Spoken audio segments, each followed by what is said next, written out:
امام ترمذی وی لم ار بالعراق ولا بخراسان في معنى العلل والتاريخ ومعرفة الاسانيد اعلم من محمد بن اسماعیل.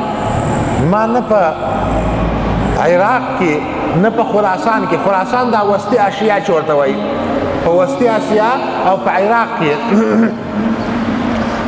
او نه په نورو داسې وطنونو کې داسې سړی ما نه دی لیدلی چې دومره مهارت لري په علم علل کې.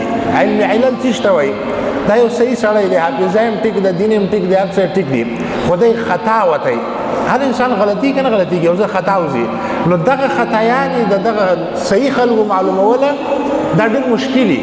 مثلا یو غټ عالم یو هغه غلطه خبره وکړي، د دغه غلطي معلومول هر سړی نشي کولی. نو دغه کار کې امام بخاري نه بل تکړه سړی په دنیا کې ما نه دی لیدلی. او امام ترمذي ټوله دنیا کتلې وه، او د ټول دنیا چې دا څومره غټ استادان او د امام بخاري استادان دا هم ټول کتلې وه، خو وایي چې په دې ټولو کې ما د دغه غوندې عالمه په دغه شیانو کې نه و لیدلی. امام اسحاق ابن راهوی ورته وایي اکتب عن هذا الشعب. امام بخاري ورسره خوا کې ناست دی، وایي د دې ځوان نه وایي حدیثونه لیکي. ولې څه چل دی؟ وایي فلو کان فی زمن الحسن لاحتاج الیه الناس. دا که د تابعینو په زمانه کې وایي ټول خلک به دته محتاج وي، خو دا په وروسته زمانه کې راغلی دی نو ځکه دغه نه دی.